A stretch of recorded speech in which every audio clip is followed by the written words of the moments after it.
you a question. Do you like fast food? If I'm honest with you, fast food is probably one of my guilty little pleasures. In fact, some years ago when I was working in the city centre, nearly every lunch hour I'd pop into a different fast food restaurant. You know, one day it would be McDonald's, the next day it would be Domino's Pizza, another day it may be Burger King or Subway. But there's one particular fast food restaurant that just for me wins hands down. The flavours, the variety, it's got to be Kentucky Fried Chicken. I mean, when you just walk outside of a KFC and that smell hits your nostrils and it just makes you so hungry, doesn't it? And just thinking of it now, the fries, the salty fries they give you and the big bucket of gravy, that Kentucky Fried Chicken gravy, is a flavour that no other restaurant has ever been able to master or copy. I mean, just thinking of it now, it's really making me want one. And I mean, you know, what time is it? It's kind of nearly dinner time, but well, I'll get back to you in a minute. I'll come back to you in a minute. All right. Keys. Wallet. KFC. It's time for dinner, people.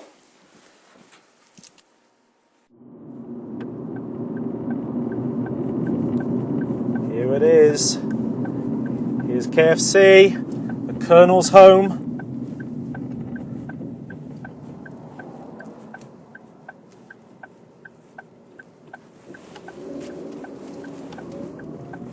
There it is, the KFC just over there.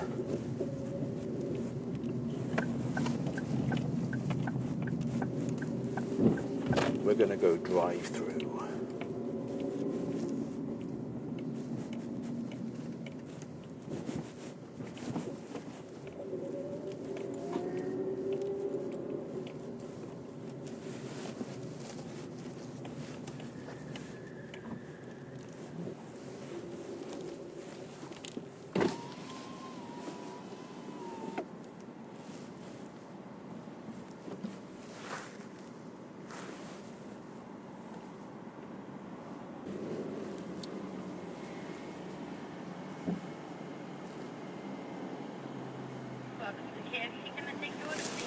Hello, can I have the deluxe boneless feast, please? 8 pieces or 12? 12 pieces, please.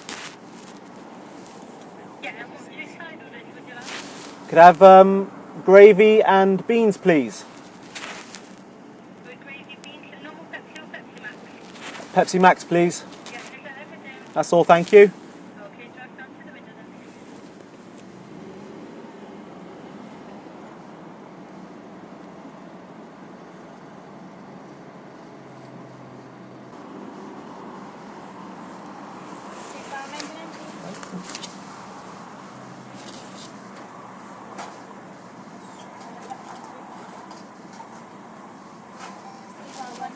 Thank you. Thank you. Any sauce? Barbecue?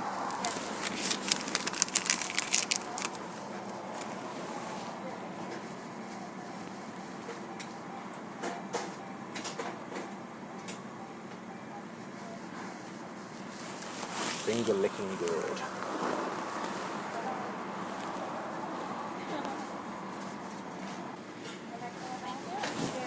Thank you very much. Bye-bye.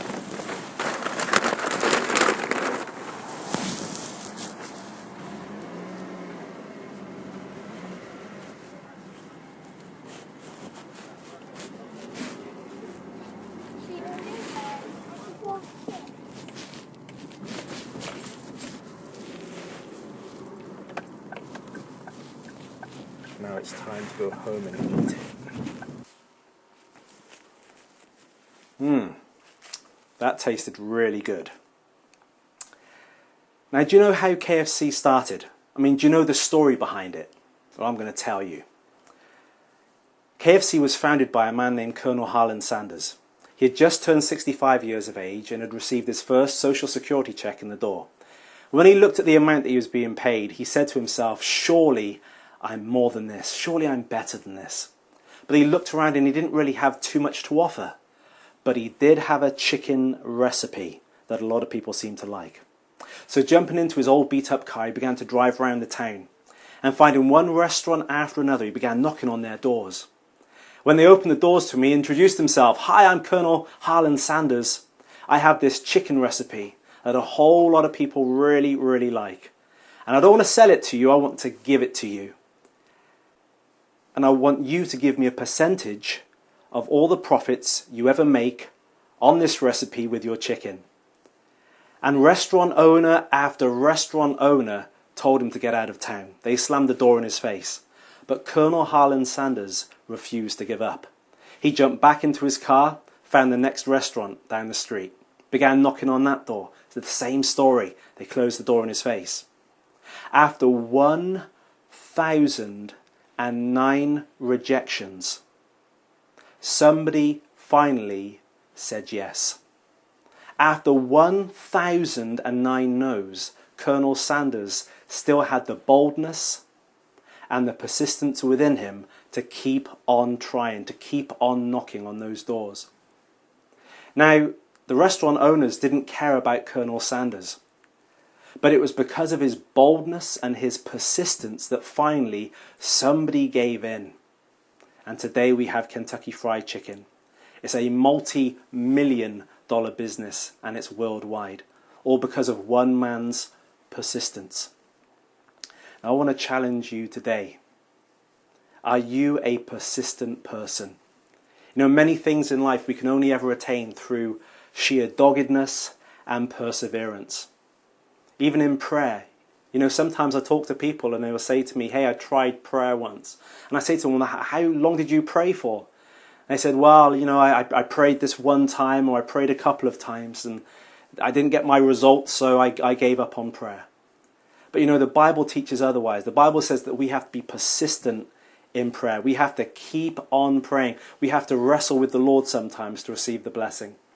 And I know that as a pastor in my own life and in my own ministry and in my own church, we have seen so many answers to persistent prayer. So I want to ask you today, will you become a persistent prayer? Will you become a persistent person? Will you bring your gift to this world so that people across this world will benefit from you? I leave you with that challenge today.